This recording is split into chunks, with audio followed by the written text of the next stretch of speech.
you doing? My name's TB Digital. Today, I'm gonna be showing you how to take this beat right here.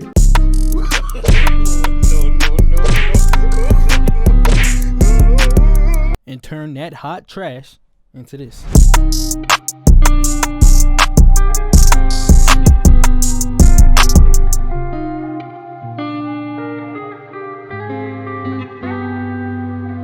Nah, what's up with y'all, gang? It's your boy TB Digital. Today, man, we're gonna be going over how to make a guitar beat going into the year 2021. What I'm gonna be showing y'all today is a beginner's tutorial. Just gonna be going over things I wish that I knew as a beginner. You dig what I'm saying? So my grandson Alec is gonna be showing you how to make the melody, and basically I'm gonna be breaking down the drums, the arrangement. We're gonna be going over sound selection, just anything a beginner producer needs to know when it comes to making beats for industry artists. If you like this video, make sure you give this video a thumbs up, and also make sure you subscribe to this YouTube channel. Also, if you really like this video, make sure you check out the Patreon. It's a monthly membership with basically me and folk like my grandson Alec, and make advanced tutorials, Zoom sessions, collabs. We make exclusive loops, all types of stuff that we help producers grow in producer development. But let's say, you know what I'm saying, you don't want to pay the $10. Make sure you follow the Twitch channel. I do live cook-ups all the time, you know what I'm saying, from scratch. We use loops. I do free collabs. We do contests, flip loop contests. We do beat battles every Sunday. So make sure you check that out. You dig what I'm saying? Matter of fact, check out this beat right here that I was cooking up the other day on Twitch.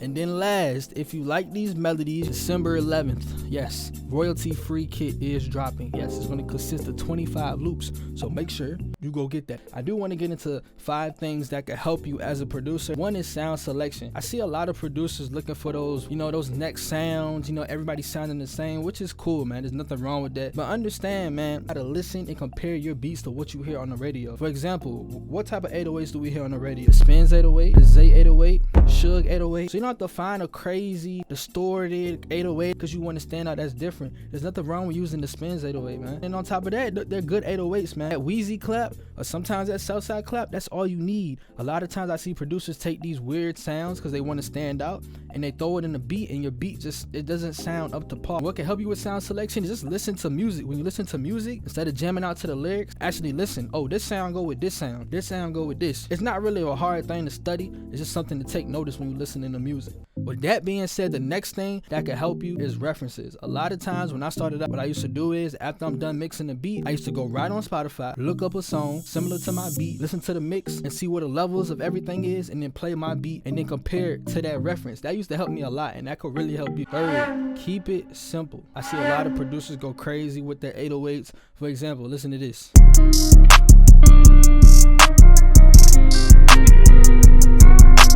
Don't get me wrong, that's hard, but you gotta understand, when an artist hops on a beat, their vocal is another instrument. You gotta have room for the artist to hop on that beat. I'm not just saying throwing a hi-hat, clapping the snare for all the assholes and smart asses in the comments. That's not what I'm saying. I'm just saying, keep it simple and think about the artist, because they're another part of that track that needs to be put on. You feel me? Fourth, stop. I already said weird sounds. Okay. 5, not overdoing your mix. I see a lot of people put compressors and all this crazy shit on their 808. Bro, that shit's not needed, man. Sometimes if you have good sounds, or if you're paying for good drum kit, they already pre-processed, which means they're already mixed. All you have to really do when you're making your beats and you're using good drum kits, like Producergrind, all you have to do is level and EQ. Those are the main things you should be doing. You see, level and EQing is nothing but blending those sounds together. That's all you should be doing when you're making beats, as long as you have good sounds. So you don't have to add all that crazy shit to your mixes when you make beats. Use really good drum kits, you know what I'm saying? And what I see them do when I do my beat critiques every Monday, throw all these crazy effects on those already pre-processed drums, and then mixes is trash. So that's something we need to cut out in 2020. But besides that, Alec gonna show you how you made this guitar melody, and then I'm gonna get back to y'all. Finally, it took him forever. So the first melody I made was a real guitar melody that I actually used my real guitar.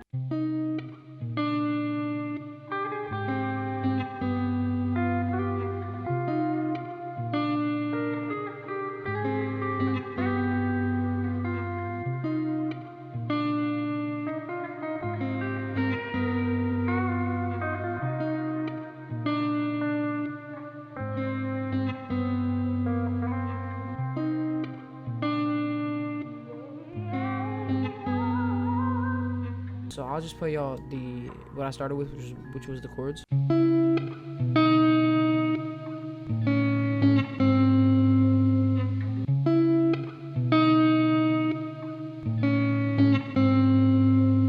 and it just repeated that the whole time through. All I did was to record, I went to Valhalla Vintage Reverb, and I went to Guitar Rig, and I went to Styles, and then I got an EQ. All right, so what I did was I started with just this one chord. It's like this. That's all I know, you know what I mean? I just move around. That sounds better, a lot better. And I just recorded that in, and I chopped it up a bit because in FL, usually when you record, it doesn't sound like crazy good, so you have to mess around with the audio. And so then I put it on mix track, and all I did was I added another EQ just to take out the highs because, again, there was that really annoying sound. So from there, I needed a good melody that could, you know, top that, so I messed around and I got this.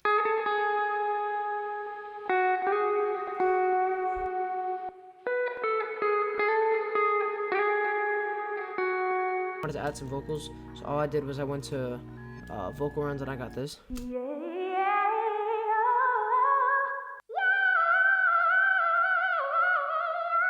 Vocal runs is honestly one of my favorite vocal presets right now. I use the combo box highlight, which is literally one of the first ones, and then I put a love filter on it, and I drag it over here. I'm gonna have TB now show you how to do the drums on it. Follow me on Instagram and definitely go check out headahh Game.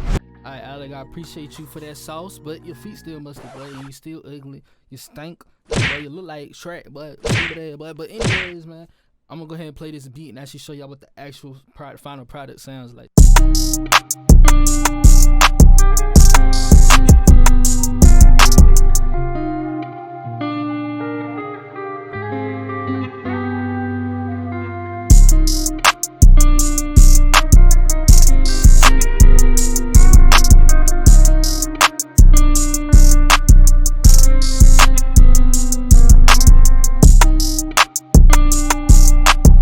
First thing I did with the loop is I did make an automation clip with the EQ. A lot of times what beginner producers do is, let's say we take this EQ off and then let's bring all the other instruments in. What's gonna happen is the 808 is gonna clash with the melody. So a lot of times what I do is I make the automation clip and I take a, you know, just a low range frequency out the EQ spectrum.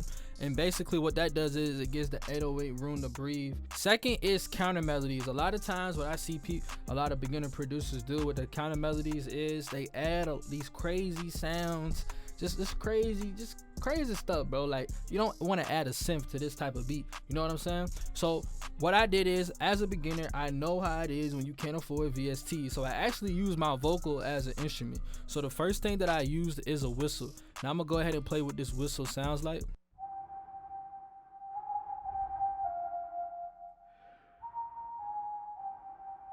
Now the whistle was pretty bad. That's what it sounds like raw.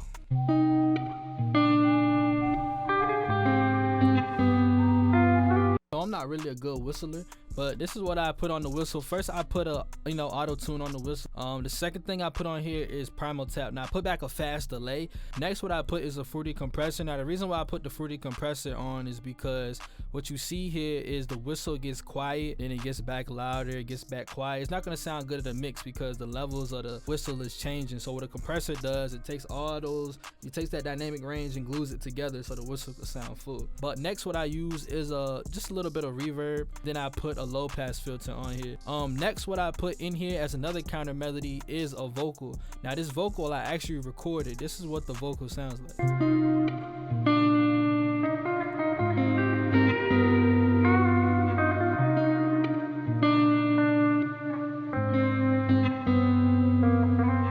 Now this is what the vocal sounds raw.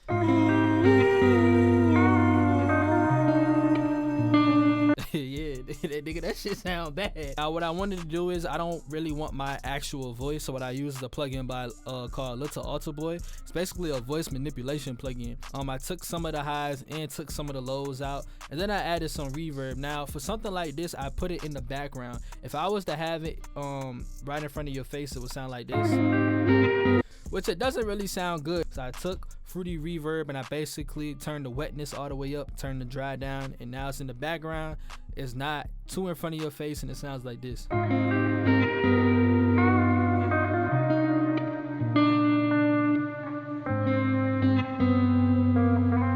So now we're gonna go ahead and get into the drums. These are what the drums sound like.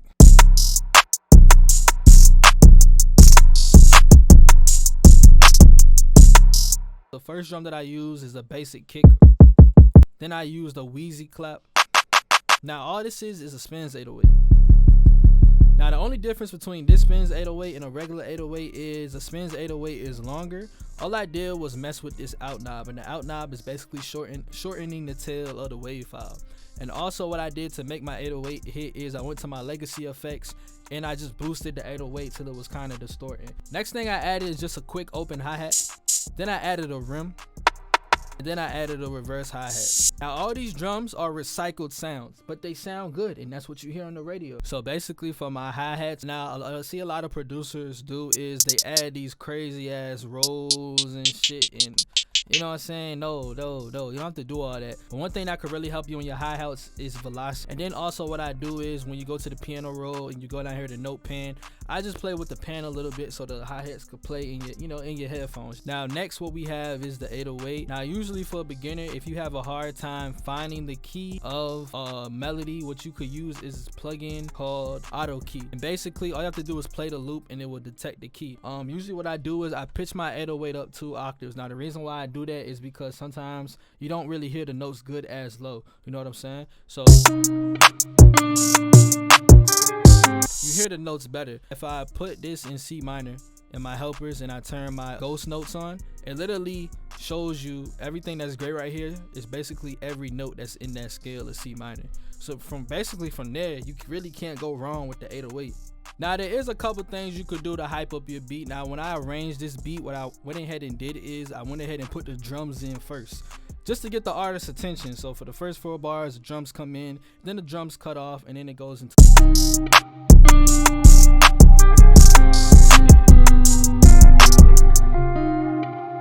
damn TB Digital. Damn TB Digital. And just another thing I could add is probably like a little whoosh, you know what I'm saying? You know what I'm saying? Little shit like that, but it sounds better. So one thing I'm gonna do right here is for this hook, just to make it more interesting, I'm gonna shut the drums off and just have the clap play.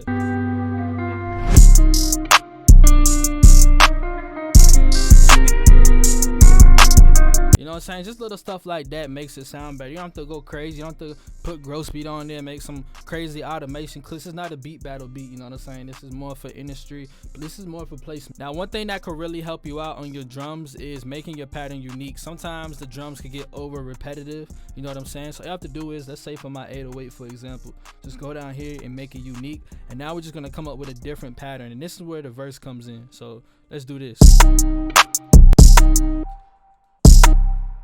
I'm gonna just pitch this up.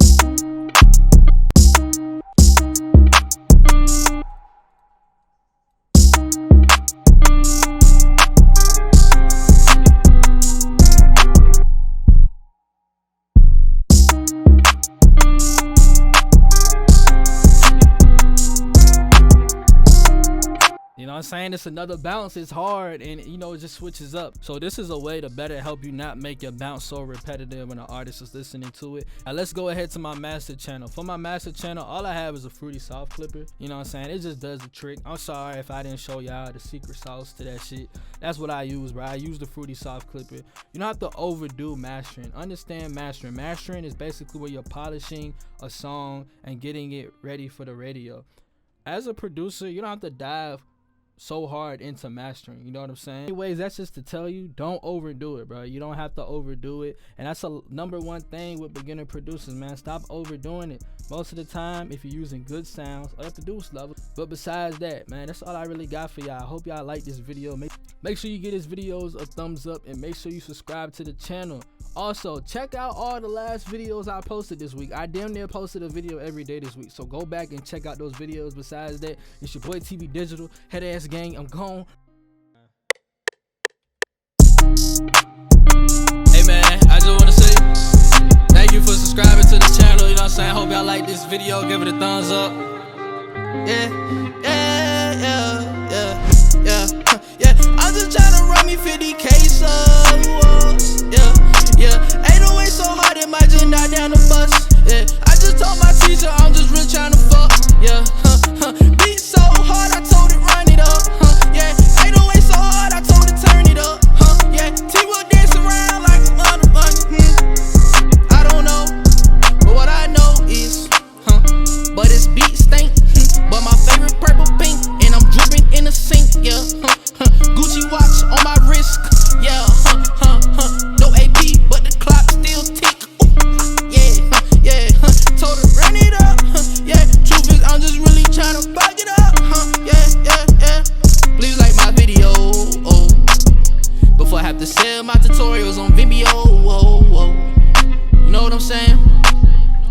watching this, Alec, you got musty feet. Go and wash your feet. Go and brush your teeth. Yeah. T-Will, please turn off the camera. T-Will, please turn off the camera. T-Will, please turn off the camera. T-Will, turn the fucking camera off.